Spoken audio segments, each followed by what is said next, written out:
Oh, and also, do you want some merch? Hell yeah. Watch this. Watch this. Watch this. No.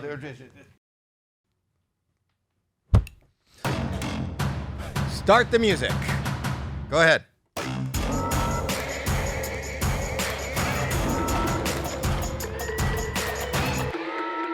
Welcome to Howie Mandel Does Stuff. I'm Howie Mandel, and Alex is. What are you doing? Jackie's not here today. Oh, Jackie's not here today. No. And do I have a guest? I think so. Am I the guest? Oh, yeah. You want to be the guest? I could be the guest. Okay, so sit. You want to sit here? I mean, I could be the host. I could be the guest. Should he sit here? Okay, so sit right there, the first one right there. All right, sounds good. Okay, you're going to be the guest. Okay. Wow, this is great. I know who you are. I watch YouTube. You do? Yeah. I've heard of it. You've heard of it and watched it. Anthony Padilla. That's right, and you said my last name right. That's Well, how impressive. do people say it wrong? People say Padilla. Some people say Padilla. I'm like, where did you get that extra I? Padilla? Padilla. Padilla. And some people say Padilla, which I guess is like an accent from certain parts of the world. Is that Filipino? Or is it Spanish? It's Spanish. It's Spanish. But Filipino has a Spanish. Yeah, I think that's where the Padilla comes from. That's the Filipino side, which I do have Filipino. My grandmother's Filipino as well. Fantastic. Yes. Oh, I'm sorry. R.I.P. It's all good. Okay. I processed R.I.P. is she. I don't want to bring it up. Oh, no, it's okay. Yeah, no. What a start to a podcast. I know, right? Let's get into it. You know what? If you start with a dead grandmother, it can Yeah. only get better from here. That's true. Yeah. So let's start rock bottom, and then we'll just work our way up. Okay, so I am a fan. I know what you do. I knew my son. Yeah. Alex Mandel, who put me on every digital platform there ever was. I didn't even know what YouTube was. Is that how you managed to keep your hands in everything? My for hands so are long? in nothing. Oh, true. Yeah, I don't touch. No touching. I'm a your German, fists are in lots of things. lots of things. My children, but anyway, Alex worked at the same place that you kind of worked at. But Alex worked for Defy. Yeah, well, Defy actually purchased SMOSH, Which was the company this that guy. Ian and I created SMOSH, and Defy purchased that in 2011 for a lot of money. I talked a little bit about this. They purchased it for stock. But you were not a public company. It never went public, but there was a dangling carrot always there. We will be public. The more work that you put in, the more energy that you put in, They lied to you. I don't know if it was intentional. But no, when a company lies to another company, it's not by accident. Okay. So here's you and your buddy are in your room at about 18 years old or 16 years old singing Pokemon songs. Right? That's essentially what happened. Yeah, we had just turned or Power 18. Rangers or Power Rangers was the first one. That's good. You did your research. No, but I kind of I want to know who you are. Oh, this is your social media person. Who are you? Who's this? This is Kathy Sue. Kathy Sue. Kathy Sue. So you hired a two-named person. Two-named person. Like a country singer. Yes. So you're shooting him being shot by me. Yes. And where will this be? Will this be on our show? On the show? A day with me? Yeah, we're gonna do I Spent a Day with Howie Mandel. I'm gonna do your show. Yeah, I love to do your show. But it's so weird that it's social media on top of social media. It is very, very strange, especially having been part of YouTube in the earliest days. To imagine that I would be sitting here with Howie Mandel. This is like a dream come true. Yes. I mean, we got Bobby here from Bobby's World. How you do? Yes, you do the voice. You could do the voice too. I used to imitate it all the time because I was obsessed with Bobby's World. Hi. Bobby's World. Bobby's World. Bobby. We have a Bobby off. This is the most insane experience because, like I said, I grew up watching Bobby's World. I grew up watching Gremlins. And, How old are you? 30, 35. You're 35. Wow. Yes. Okay. Yes, in a row, right? 35 years in a row. Yeah. Well, I might have skipped a few where I completely dissociated and had panic attacks for a few years, but I'm back. Okay. So I want you to take me through this deal. So you and your buddy are singing songs, lip syncing. Or yeah, it was a lip sync. Yeah, it was a lip sync, and then it gets the first how many clicks are you getting for like that Pokemon? Yeah, so I mean, it's kind of complicated the way we got there, but we made a couple videos. They went semi-viral. What does semi-viral mean? Like, so it was before YouTube. I guess YouTube technically existed, but we didn't know YouTube existed, and there was no website where you can just host videos in 2005. So where did you put it? I put it on my own website. I was like, On Anthony.com? it was SMOSH.com, a website that I created in 2002 when I was 14. And SMOSH, which I did some research, is your mispronunciation of mosh, right? It was one of our really close friends was like, oh, I just went to the Smosh pit. It was insane. I was like, what did you say? He was like, I said mosh pit. I was like, no, you said Smosh pit. And then it became an inside joke with my group of friends. Right. And then I was in computer class. Thank God he wasn't talking about baseball, and he bunted it, because you would have a whole new site. Yeah, it would have been .com, and it would have been, it would have been Can 4 we say letters. that? I think that. Can we say that? I think we should say .com. I wouldn't say go there, but we can say it. Don't pull it up on Slash any what? massive- Slash. Why would we add a slash? On I don't there? know. I just thought because Slash it was on slash index.php. Okay. That means the homepage. Is it bad that we're saying that? I'm looking out there to the people in the thing. It's not bad, the C word. Is the C word acceptable? I heard that the C word is one of the most offensive words in the US. I can't say the same about Australia. I think they love saying England. I work with a lot of people from England, and it's affectionately used. Yeah, like, oh, I love you, like that. No. I was like, oh, you fucking like that. He's how many times are you going to say that? How many times do you want me to say? Because I could do more. What is your record?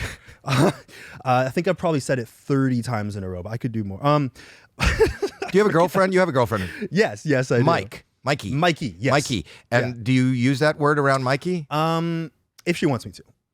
Does she tell you? Call me that dirty name, Anthony. Call me that dirty name. I think she would probably like it. I'll give it a try tonight and let you know. Are you engaged? No, not yet. Oh, can you do that on this podcast? It would be good for clicks. Oh, will you call her and ask her to marry you and make a proposal? On your show. Right now. Right now. Yes.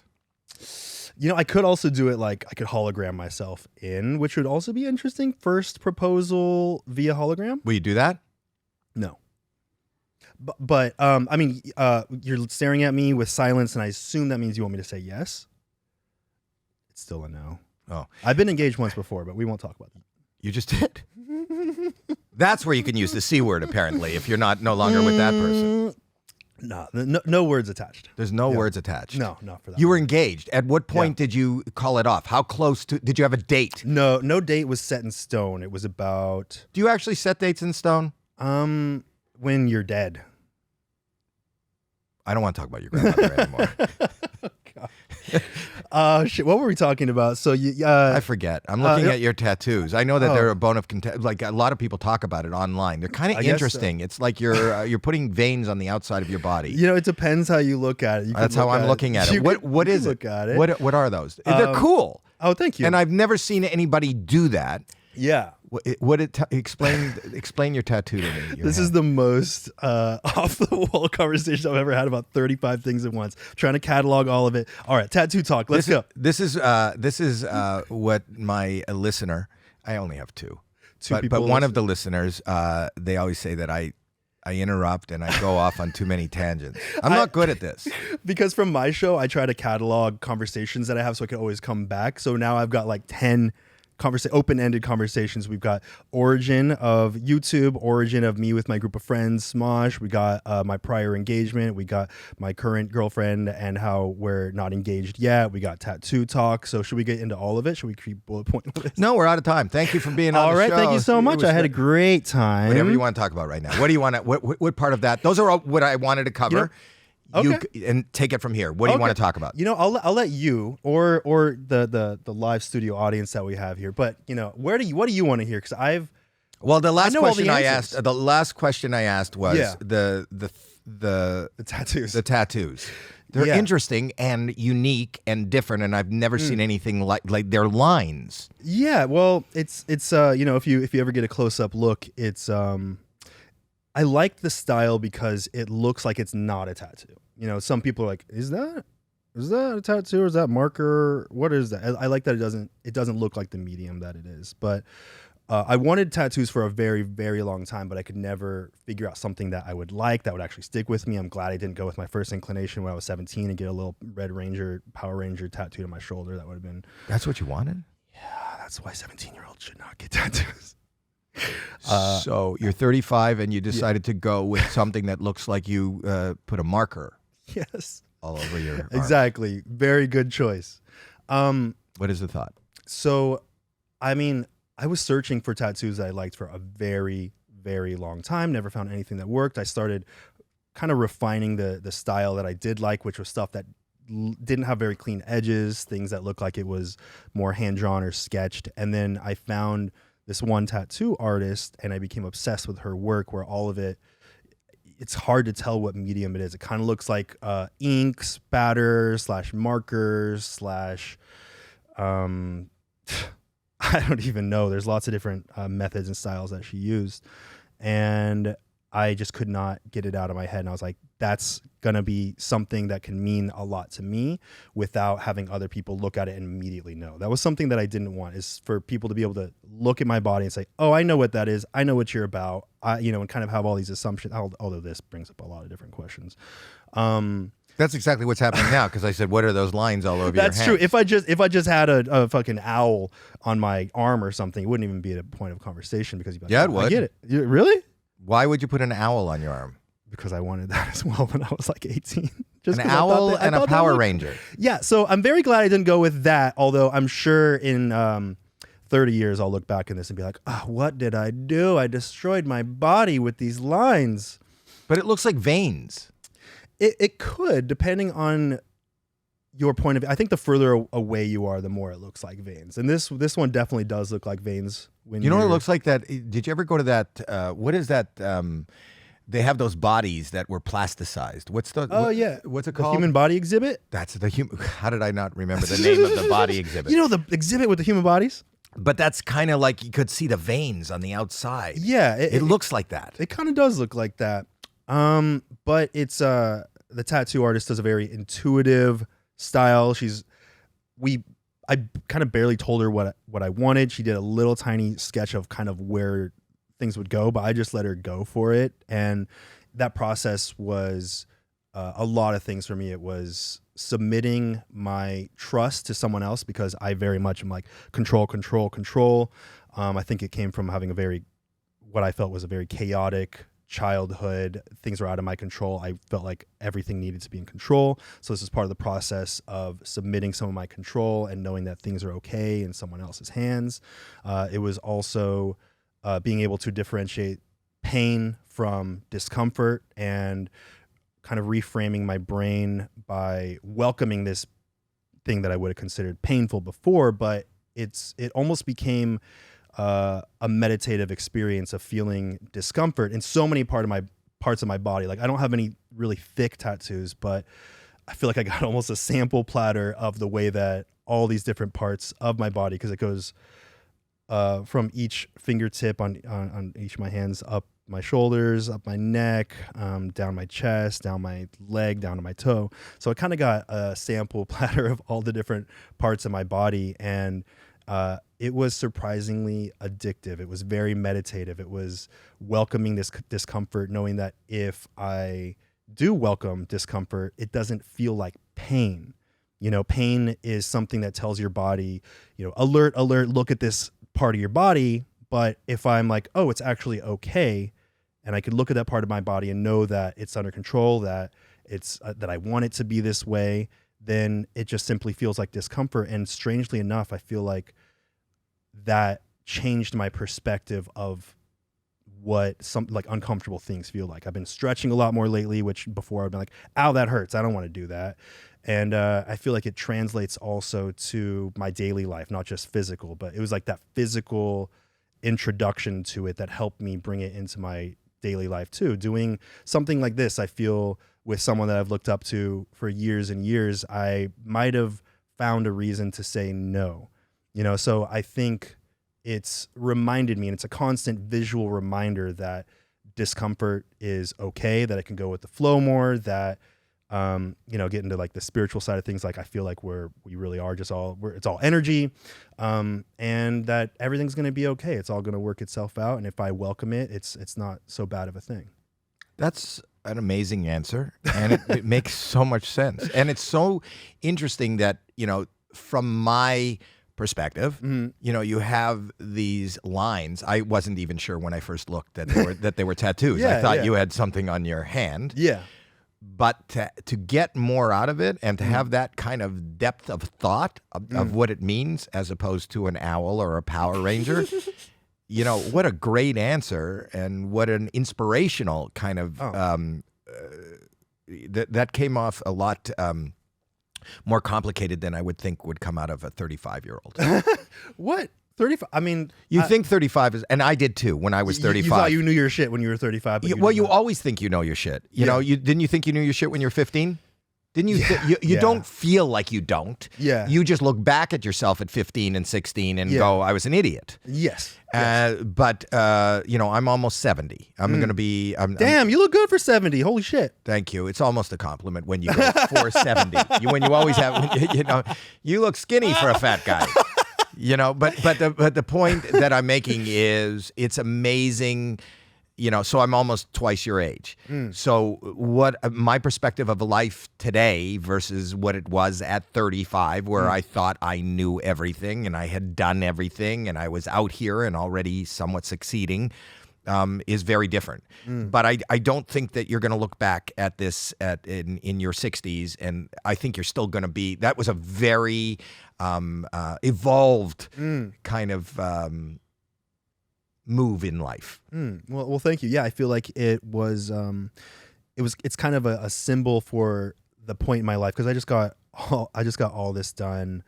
I got my first session in June, and then so that was 6 months ago, and then I went in for 2 more sessions about 2 months after that, so 4 months ago. So this is a big change. Are you done? No, I want more already. Yeah. Really? Yeah. But it was a kind of a physical reminder, set in stone. Not really set in stone, but it will be buried with me. Right. If I do get buried, we'll see. Unless you ask to be buried without your skin. Yeah, true. Which, unless I got cremated, but also you can have yourself skinned. Oh yeah. And then, I would think about this. Okay. When you die, if you decide to marry Mikey. Okay. You will, but yeah. You will? Yes. Oh, and you announced that. I mean, I think that it's kind of I feel like it's a given, but not until you say, will you marry me? Anyway, what I would do is you go, if I don't know what you're culturally obligated to do, but if cremation is what you want to do, you do. But I would have myself skinned, cremate everything that's left, and make luggage for your wife. Ooh, okay, luggage. And it would have like that really nice leather kind of like tattered look. With those lines. And it would have that's better than Louis Vuitton. Yeah. It's like a AP. It's funny. It's an AP bag. I asked my tattoo artist, I was like, how do you feel knowing that the art that you just did in my body will be buried with me? I will be looking, if I live to my 80s, I will be seeing this art on my body for 50 plus years. She was like, I don't know. It's kind of hard to. What's her name? Bada. Okay. So she is a woman that lives in Prague, and she goes by Duhovka. Duhovka. Yes. But her real name is Debbie. But she goes by Duhovka because you don't want Debbie putting lines all over your body. Her name's Bada. You flew to Prague to get this done? The first session I flew to the UK because that was the closest that she was getting to LA. Wild experience because it was a very short amount of time that I had. So I flew out, stayed with some friends, and then the next day, the only full day that I was there, got this done, and then flew back the next day. You flew there for this? For this specifically. And then, so that was the first session, and then I flew back a couple months later. I was like, it feels really unfinished. I really want to do more. You went to Prague. And then I went to Prague, for 2 more sessions. Which is a beautiful place. It's stunning. The architecture, the history, it's really beautiful. And is she Praguish? Yeah. Does she speak English? She does. It's very broken. But definitely I could fully. Is she well known? Her. I don't know what well known is. How did you find her? It's funny. I had a period where I was playing a lot of computer games, and in between it loading matches, I would be just browsing Instagram, Pinterest, everywhere that I could to see different types of tattoos, because I was like, damn, I really want one, but just nothing stuck. And then I found this artist's work, and then I did a reverse Google image search, found her Instagram, and messaged her there. There you go. Slid into her DM. I slid right in. Okay, let's go back to some of the other subjects. Okay. So SMOSH. SMOSH is this you and your buddy. Just you and your buddy at the beginning. And it just starts to grow by leaps and bounds. And then it becomes, for all intents and purposes, like a sketch. What would you say? It's like the SNL of the internet? Like you guys are doing some written stuff, some animation. Like it's all over the place. Yeah, lots of different things. So it started off as sketch, and I really felt comfortable with that. And then when we sold SMOSH to what ended up becoming Defy, they had aspirations for us, which included expanding well beyond our means, in my opinion, to launch a gaming channel, to launch an animation channel, to release a movie, to release you did that multiple series, like a sitcom, to release a magazine, comic book. They wanted to make you like the National Lampoon of my era, or Mad TV. Or the Mad magazine. Exactly. They wanted to make you a brand. But you Exactly. already were a brand. We were a brand. They wanted to expand that, I guess, to squeeze as much out of everything that we could provide as possible. I don't know if you felt the same way, but I felt this when my son went there. What I listen to in the things that you do and that my son do, this is a whole new era. It's not the business that I got into. It's not TV. It's not these studios. And what happens with these big corporations is they take kids like you and they try to incorporate it into what they used to do. Yeah. So it's like your parents are throwing you a party instead of you doing your own party when your parents leave the house. Exactly. Which is always the better party. Yes. Hi, I don't know if this is an actual ad or a meet and greet. And when I say meet and greet, it's MEAT, because I'm going to talk about meat. I love meat. I do. I like protein. I like when I go out to eat, I'll have like a steak or chicken. And when I say when I go out to eat, my wife, I always, for protein, up until I met the lovely people at Butcher Box, the only place I got good meat was out.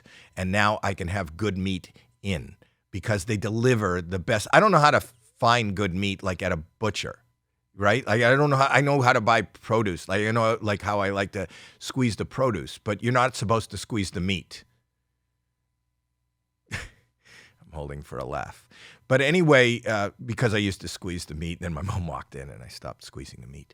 But anyway, I like really good. I don't know how to tell it's good. I can just tell you that the Butcher Box meat is really good. It's grass-fed, it's high quality, and I don't have to shop for it. It's so convenient. It just comes. They deliver it. And then it's all good meat, and all you got to do is cook it. And I love being at home eating a good piece of meat, and not alone, with my whole family. So you can do that too. You can do that too, because they have so many. It's so convenient. You get what you want delivered, and it comes right to the doorstep. It's free shipping for the whole continent of the USA, so that's good. And there are no surprise fees, and you can choose from a wide variety of options, from curated to customized, and it's just amazing. So how do you do that, you ask? All you got to do is sign up today at butcherbox.com/Howie, okay? And use the code Howie, Howie, to get 100% grass-fed chuck roast and a whole chicken free in your first box, plus $20 off. Is that not amazing? That's butcherbox.com/Howie, and the code Howie, you'll get a special deal. Can't wait for my meat. So when you go with SMOSH and you're doing all this stuff, are you making more money being with SMOSH, or do you feel like are they taking a percentage and you're making less and working harder? Well, okay, so let's see. I mean, it's kind of hard to say because when we sold Smosh, there wasn't too much money to be made on the internet yet in 2011. So we were 6 years deep. We made $0 for the first 2 years. We sold. Didn't you sell ads? Didn't you have ads? Yeah, but we mostly made money up to that point, hand packaging merch and selling it, like shipping it out of the local post office, packaging it in my bedroom.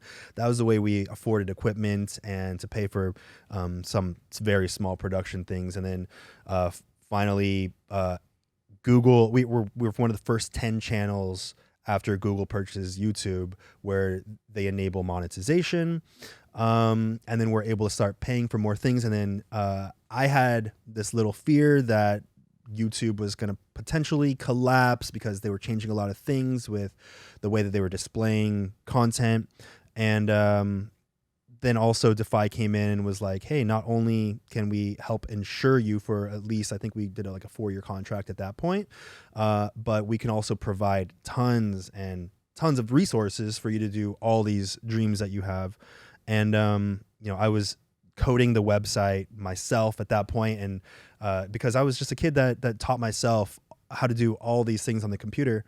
And I was like, you know what? I would like to not focus on programming this website anymore or dealing with the server crashing. And did your partner know how to code? No. That was all me. So I was like, when we're going to sell this company, we're going to take all that off my hands while I'll still be able to hopefully accomplish all the dreams that I had for this website becoming a place like, I wanted to feel like a little mini social media network that was only for people that were into the types of comedy that we were into. But, spoiler alert, that never ended up happening because it wasn't as lucrative, or at least as quickly lucrative as I think that they had hoped for.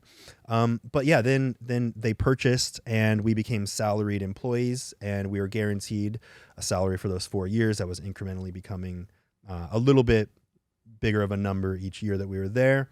And it was exciting because we had guaranteed money. And I think growing up feeling like I came from an environment that was so chaotic, I think I wanted stability, and that was probably the biggest reason that I ended up ultimately making the choice, aside from lots of different people telling us that it was the best decision we could ever make.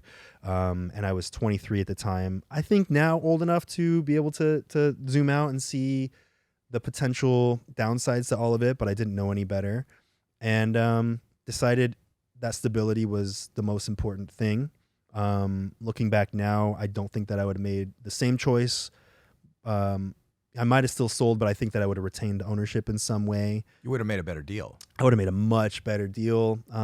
And was it yours, or did you guys split it? Was it 50-50? It was 50-50 between Ian and I. But like I said, it was just stock. So no, but anything that you were making, were you making equal money? Because you seem to be doing more of the work in as far as even technically behind the scenes, the things you weren't like coding the website. Yeah, I mean, I think that we might have done like 52-48 because I was doing like slightly more, but I didn't mind doing that stuff because Ian, while I was doing more technical things, he was bringing a lot more of the lightheartedness and comedy and writing that I wasn't able to provide as well. So, we were each able to focus on our strong suits. But yeah, we were making a decent living off of that. I was able to purchase a car and all these things I never thought that I'd be able to do. And then you grew into, there's a whole cast of people. Were they just employees? They weren't partners. Exactly. They were just employees. And then the cast on-screen talent started growing in about 2015. That was about 2 years before I left. And it was something that we did want. We wanted to expand the cast. Because we didn't want to have to be in everything. I didn't see that, considering that we did not own any of the company and that we didn't reap any long-term benefits if they didn't go public. I didn't see the potential dangers in casting people to replace us, essentially. Not that they were going to replace us entirely, but appear in all the things and then have me kind of be sitting in the background. I thought that was a great idea. If I owned the company, I think that would have been a great idea. But considering I did not, I think that it was a potentially dangerous plan to potentially replace us. When you made the decision to leave, was that are you still friends? Yeah. And we've been getting even more close lately. I think. Was it contentious at the beginning? It wasn't contentious. I think it was passive, not necessarily passive aggressive, but very passive. We became friends in 6th grade, and I think that we established a lot of our communication style at that time, and it stayed 6th grader communication style for a very long time. But we've been reconnecting a lot lately. And what's he doing? He's still there. He's still with SMOSH. So and SMOSH is like Rhett and Link now, right? Yeah. So basically, I left in 2017 when I realized that Defy was running it in ways that I, not just running the company, but also like running me into the ground with all the demands that they had for all the different things that we were required to be a part of. So I left to do my own thing. Very scary time. And then a year later, Defy shut down. They kind of had a very dark age period where they had no owner, and then Mythical, Rhett and Link, came in and purchased them. So now SMOSH is owned by a company, but it's now owned by Mythical, which is Rhett and Link. Yeah. So Ian's still there, and Ian's been part of that ride the entire time. Do you ever do you miss it? I miss doing SMOSH sketches a lot. I don't miss doing a lot of the extra things that Defy threw at us to do. Some of it I do, and it was really interesting, but it's the sketches themselves. And I think that there's this golden era, probably about a 4-year period, which ironically was after Defy purchased. Even though I ended up not liking the way that Defy ran things, it did take a lot off my plate. And at that time, I didn't know how to do all the things that Defy was helping us do. And I think that was our golden age of like these 4 years where our sketches were super tight. The script writing, I think, was actually pretty damn good, and it holds up. And I miss doing that. I miss just the late nights of laughter, writing a script, and just one-upping each other. Are you enjoying? You're doing really good, and I'm going to do your. Yeah. Are you enjoying? Because you're really good at it at interviews. Do you like interviewing? Because that's a different muscle than it's a very different muscle. Comedy. Yeah, and ironically, I feel like when I first started doing interviews, I was kind of running it like it was a sketch comedy thing. I started having all my questions beforehand scripted out. I knew exactly what I was going to say, and it was very like, I ask the question, you answer. Cool. Now I'll ask the question and you answer. And that's kind of the way it was. And I've started to transform it lately to be very different, very much a conversation rather than that comes with maturity. Yeah, and I think it also comes with confidence in knowing that it'll be okay. That the conversation can just flow naturally.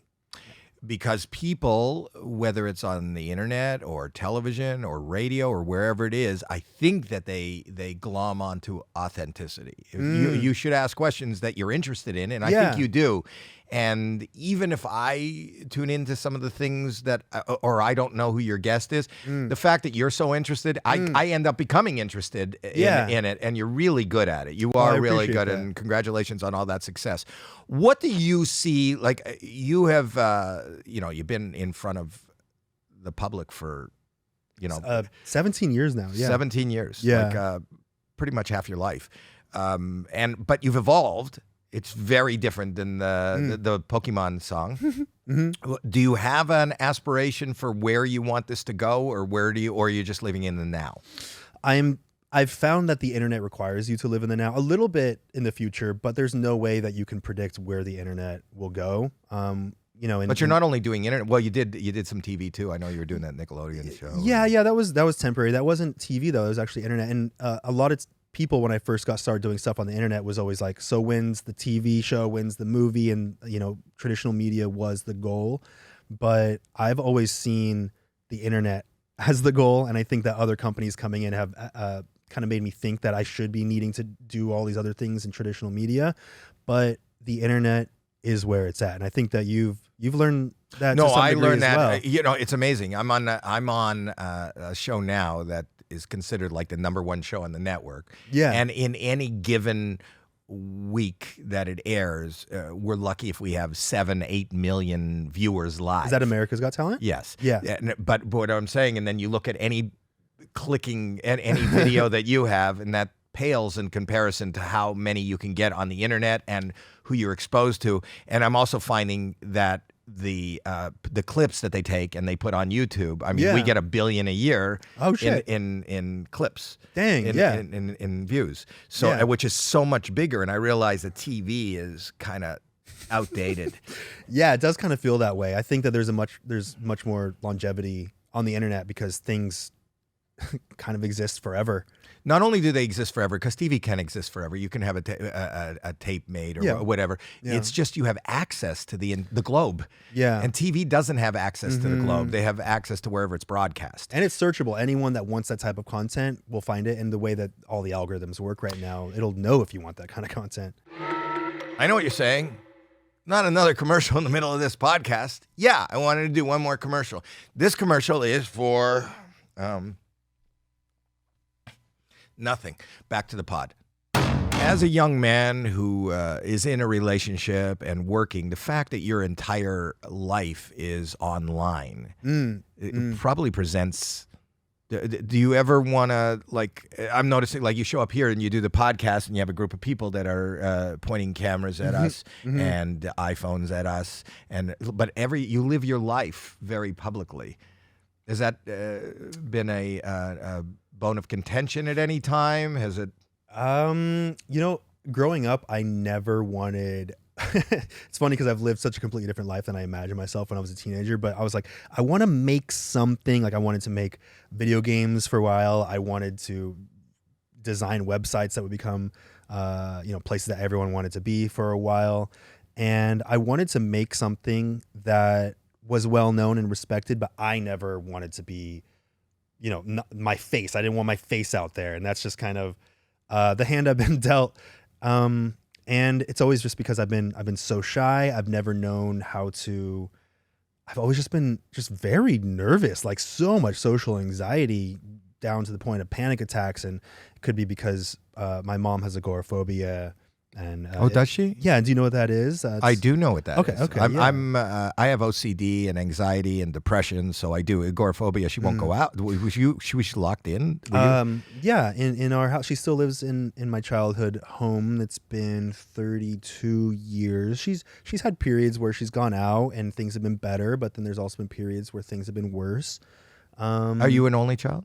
No, I have two brothers, but that I grew up with. They're two half brothers that I grew up with, but the only child of my mom and my dad. My parents split when I was 2, but I think that I grew up with a lot of the anxieties that my mom had. I just absorbed. Well, nature versus nurture. So that's you were nurtured. So somebody who's agoraphobic is the phobia is just going out and interacting in the world. So I would imagine as a young man that she put those fears into you, right? Yeah, and it's not just I think that agoraphobia is the most visible element of what's going on. It's it's kind of a fear of discomfort, I would say. And that's part of. Though she's probably constantly uncomfortable. Yeah, it's an ironic thing, but you have to flex the muscle of welcoming discomfort, of going outside of your comfort zone. And when you don't, everything starts to become uncomfortable because you haven't pushed the threshold. Is she seeking help? Yeah, she's seeing a therapist. That's a somewhat recent thing. I don't want to get into too many of her details, but But I go to, I'm a proponent. My soapbox is mental health. Yeah, I suffer tremendously, constantly. But to grow up with somebody who is suffering maybe that's given you your great perspective on, even what you're getting out of your tattoo. Yeah, I grew up not understanding why she couldn't just, in the back of my head, I was like, why can't you just, I hear that you want to go out more, that you want to work at the preschool down the street. I hear all these things that you want to do. And in my head, I can clearly see, it's like I laid out the steps that it would require to get there. And in my head, it's so easy, but to her, it's not. And I didn't understand for so long why it was difficult for her. I remember one thing that really stood out to me was I was graduating high school and she told me that, I asked her, please be there. That would mean so much to me if you came to my graduation. And she, it was always, I'll try. And I was like, can you please just do it, please? And you know, as a 17-year-old, I thought that all she had to do was say that she would do it and she'd be able to do it and it would be okay. And then she would see the light that things weren't that bad. And then her whole life would transform and she would be, you know, able to accomplish all her dreams that she had.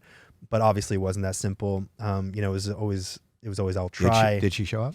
And on that day, I was just constantly looking out at the audience, you know, the people watching the people graduate. And, I didn't see her, and I don't know why I thought like, I felt like it was almost like her love for me was attached to her showing up, and I was crushed. And I didn't understand why she couldn't, you know, when I got back home and I was like, you didn't show up. I thought you would show up. And, she was like, I tried. And I was like, in my head, you know, being an angsty teenager, I was like, you didn't try. You said it, but it was like, it was empty. You didn't try. You did the same thing you do all the time, which is you felt more comfortable at home. So you just didn't. And I didn't understand it. And it took me years and years later, after I started having my own panic attacks and I started understanding the feeling of feeling like home was the only safe place. Anything outside was potentially dangerous. For me to understand where she was coming from. And I worked through it, you know, and part of that process of working through my panic attacks, there was no information about anything mental health at the time on the internet at all. And I found this blog that talked about what panic attacks actually were and how they were the fear of fear, which sounds so backwards when you think about it. I couldn't wrap my head around it for the longest time, but it was like, it explained it as you have a fear of something horrible happening, and it's all hypothetical. So you have a fear of the fear of something happening. So the way that this person in the blog wrote about it is they said that they tried to, now I see it as welcoming discomfort. They said they tried to induce their own panic attack in their safe place, in a place that they knew that nothing bad would happen. And they said that they weren't able to do it when they decided it was okay. So I gave it a shot, and I sat there in my room and tried to encourage all these feelings to come up, all these uncomfortable feelings that usually at that time for 4 years I dealt with, this spawned a panic attack. Whenever I started to feel like, wait, something could go wrong right now. Something could go wrong. It escalated from there, and it was like, well, so something goes wrong right now, it's going to be the worst thing because this will be the worst time, and then I'm going to be trapped here, and it's going to be worse than it ever has been. And I started trying to think of all those feelings that I avoided. Anytime that I felt that feeling, I just tried to avoid it. And then it was like my mind would go there while another part of my mind would try to disconnect from that. And then I would just dissociate from reality entirely. That was the way that I escaped that feeling, was just dissociating. And in that moment, I could not bring myself to have a panic attack, because once I decided it was okay, the panic attack did not happen. And that was my personal way. And it gave me a lot of perspective about what is actually going on in your mind. And I could no longer fault my mom for not being able to bring herself there, especially learning more about her history and things that happened in her life, very traumatizing things where she felt like she was completely out of control. And it gave me a lot of perspective and started making me want to understand it more. And then, you know, leading into me doing my interview series, I started covering a bunch of mental health topics and interviewing people with all the different types of disorders and ailments, because I feel like it's almost given me a peek into my childhood, my mom's mind and where she came from.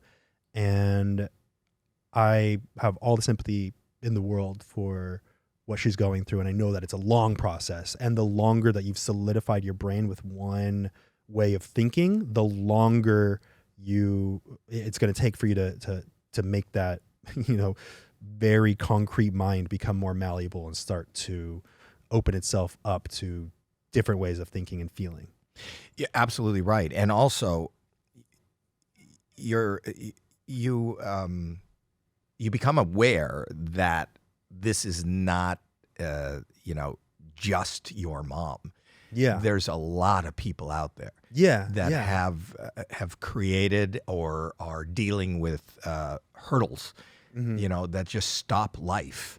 And this is something that I've been fighting for and removing. And the fact that you're even here today and you're willing to talk about it as openly as you talk about it, kind of removes the stigma. I think your generation has less of a stigma, but I think there still is a huge stigma involved with anything that is considered mental health. I know that I've talked about this so many times, but if you're in an office in middle America and you go, I got to go home, my back is killing me, everybody will tell you about their chiropractor. Or and you're okay. Or you go, I got a tooth, I got to go get it, and you can leave. But if somebody said right now, I don't know how to put it into words, but I just can't function, and I'm terrified, and I need to go home, and my emotions are, I just need, you'd be stared at, and nobody has any, and it does stop life, and it is probably the most painful muscle that can be hurt is your mind. And as somebody who suffers from it and spends each and every waking moment trying to find a coping skill, first of all, kudos to you for being so aware and compassionate about what your mother has gone through. But you have to take that journey from anger and to kind of realize it. And the fact that you're there for her, I would imagine is wonderful for her. And hopefully, without getting into any details, that she is surrounded by people that can give her the right help. But it is discomfort. It's whatever level of discomfort. Everything is uncomfortable. Everything that we do is getting dressed is uncomfortable. It's uncomfortable to be dressed, but we do that because we don't want to go out naked, and we don't want to be. Some of us are totally cool with it. Yeah. Yeah. Have you ever done? Do you drink, or when you were dealing with this? Do you drink or do drugs? Actually, drinking spawned a lot of panic attacks. Actually, smoking weed while being hopped up on Monster Energy drink is actually what spawned my first panic attack, and I think it was, the weed that was making me get really introspective. It was making me focus. The way that I describe my panic attack a lot of times is it feels like tunnel vision, where everything in the world kind of blacks out and I'm really just like in my head, which I actually realized that I had panic attacks when I was growing up, and I didn't know that they were panic attacks. I thought it was sleepwalking, where I felt like I was when I was younger, I described it as I felt like I was me witnessing someone else's an out-of-body experience. Yes. Now I know it's like maybe it's my consciousness witnessing reality, which now overly hyper aware of what's but terrified of that disconnection from reality, of feeling like that disconnection though is like, it makes you feel like you're not in control and you're just watching it, and therein lies the terror. Yes. So as a kid, I would have panic attacks, which I thought was sleepwalking, because I felt like I was witnessing my body freak out, run around, have like energy expelled and not knowing what to do with it. That was also probably caffeine as a kid. I drank a lot of caffeine as a kid. Right. It was the combination of weed making me introspective and then the caffeine making my heart beat very quickly. And then all I could focus on was that. And it was that disconnection from reality that spawned it for 4 years, which made me very scared of weed. I tried drinking to kind of make myself feel a little bit better. But then that was a little bit of a reminder of that disconnected feeling from reality, because I wasn't in full control anymore, going back to that control discussion. So I stayed away from that for a long time. Now casually, I'll partake in some alcohol and weed. When's the last time you had a panic attack? 2015.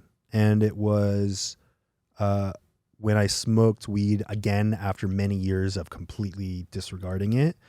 And I tried the same experiment that I tried when I was younger. I welcomed it. I thought about what it would feel like. I talked about it with the person I was with. I because for the longest time I would fake like I wasn't having one, and then I would have a panic attack for an entire day, dissociated from reality, feeling like I was just like a blob moving through space, kind of on autopilot, because I wasn't willing to talk about it or acknowledge it. But talking about it, acknowledging it, welcoming it, actually made it go away pretty quickly. And then it was like a small little bit here and there, but that was the last full-blown one that I've had. It's been years now. Have you gone to therapy? Yeah, and I started going to therapy in 2017 for something very different. That was after I sold SMOSH, and I felt like I had no value anymore. But that also probably helped with that too. You went to the fact that you sold SMOSH sent you into therapy? No, so leaving SMOSH right in 2017 right made me. I didn't realize how much I linked my success on the internet with my value. And when numbers started dropping, I came from a channel with 22, 23 million subscribers. The videos would get millions of views within a week, and then going off on my own and having so many of the comments. I think the comments kind of brainwashed me, because I allowed myself to not only read them, but to give them some sort of value, like they knew better, like they were pointing out things that I couldn't be self-aware enough to realize. So I had to just take everything that anyone said at face value and be like, they probably know better if they're saying it. So many other people are thinking it, and they're, so I, when my numbers started dropping, I felt like I was only good with this one thing that I ever made. And, it wasn't because of me that all these things that I placed my value on, now I say incorrectly, I don't see my value being the work that I do anymore. But at the time I did. And when the numbers started getting to 30K views per video, which a lot of people would be very happy with, and it's very privileged to say, but that was such a stark difference from the millions that I got. And the comments saying, washed up, irrelevant, has been, try hard, all the things that they could possibly pull out. Well, they'd be like, SMOSH is doing so well, better without you. You were, keeping them back and things like that, which now I obviously, I'd be like, okay, that doesn't bother me now. It doesn't bother you. Do you read the comments still? I still read comments, and I feel like, as much as I would maybe not like to, I think it's better to understand which comments to give value, because there is a lot of value to many comments, and the feedback that you get is invaluable on the internet, because you are constantly having to be malleable and change based on the things that the people on the internet want, and you have to know how to carve out a space in the area that that audiences want and create content there, because you can't just keep creating the content that and that you're familiar with. But the negativity seems to scream so much louder than the positivity, and it's hard to handle the negativity. Is it, or do you find it easier now? Now I think that maybe there's one comment every couple weeks that like that's negative, that sticks with me for a few hours. It used to be a lot of them, and I think that's just a relic of the past of me putting so much value on these things, but I'm getting a lot better with it. And I think doing my interview series and learning so much more about why people do the things that they do, and how, speaking with a lot of other creators about this. I have a lot of creators on my show, and they talk about, the lessons that they've learned throughout life. And it's helped me realize, in terms of the audience interaction, that most times when people are commenting something negative, it's because, and this is also based on a lot of spiritual work that I've done too, but it's based on something negative that they feel they don't have control of in their own life, and they want to lash out and make it about something external that doesn't have to do with them. And I'm just in that crossfire. You said spiritual work. Are you religious? No, not religious. But Did you grow up religious? Family, family on my dad's side, it was all about God, but I never found myself part of that. No. So what is spiritual? You said you've done spiritual work. What is that? I think spiritual work for me, the way I would describe it, is understanding that there is a difference between my consciousness, reality, and my mind. You know, and you think that consciousness and the mind is the same thing, but the mind is actually just trying to grapple on consciousness, which includes emotions and other things like that. But I feel like a lot of us growing up in Western culture feel like any emotion that we have is us and needs to be controlled, and it's very scary. And, you know, if I'm nervous coming into this thing today, then I need to figure out how to fix that. Like there's a way to fix everything. And I've just been learning basically to go with the flow a lot more. That's what I would consider. That's my spiritual. That's great advice. Do you want kids? I don't think so. Does Mikey? No.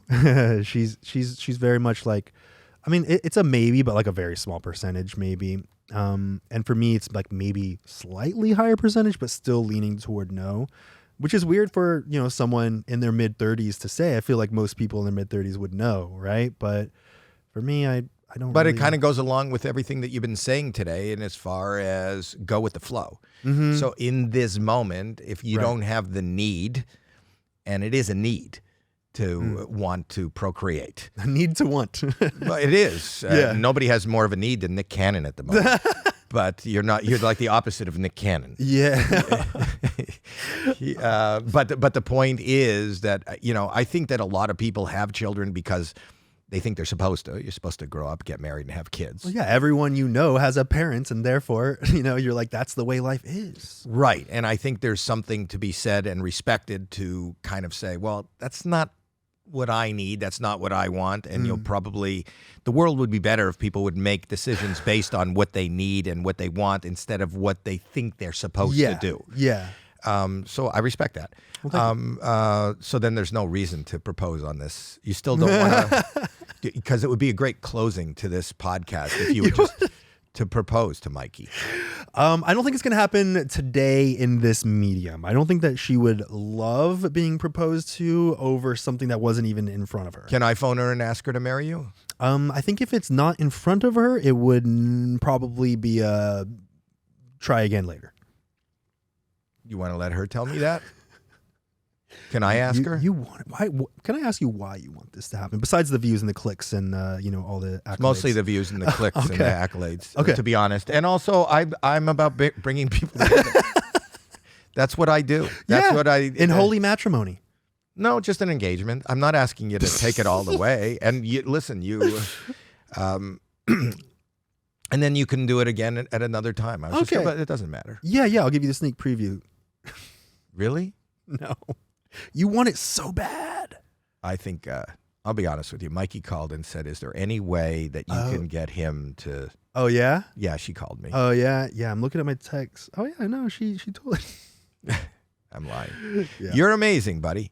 And you deserve all the success you have. You really do. I would imagine you are just on the cusp of the amount of success that you're going to garner in your entire career in your life. You're incredibly smart. You're incredibly creative. And I didn't know you. I've watched you. And but now I feel like I know you a little bit more. And your mom should be proud. Well, thank you. Your mom should be really proud. And as a parent, I'm proud. Oh. You know, I'm not your parent. Thank you, Daddy. Yeah, who's your daddy? Sorry, what? Who's your daddy? Anyway, thank you so much, and I'm gonna go do your podcast. Yeah, come on down. I would. Is it down? Is it down? Is it up? Is it north of here or south of here? I think it's a little bit south, but mostly east. Wow. All right. Well, thank you. And also, do you want some merch? Hell yeah. You're going to toss me out of you're going to shoot it at me with a t-shirt cannon? Because I only want it if it's shot out of a t-shirt cannon. What if I throw it really hard at That'll work, yeah. And I won't try to catch it. Just try to hit me in the face. You want a stuff hoodie? Because most people go to HowieMandel.com, but you're just sitting here with Howie Mandel. Yeah. You want a t-shirt? You want a hoodie? What size are you?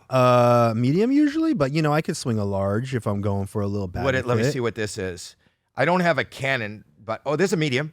Oh, hell yeah. So I don't have a cannon, but it'll be like a cannon. Yeah. Throw it at my face as hard as possible, and I won't even catch it. Yeah, that felt like a cannon to the face. Okay. Anyway, yeah, that's it. That worked. Yeah, thank you. Thanks. Enjoy. Hell yeah, stuff.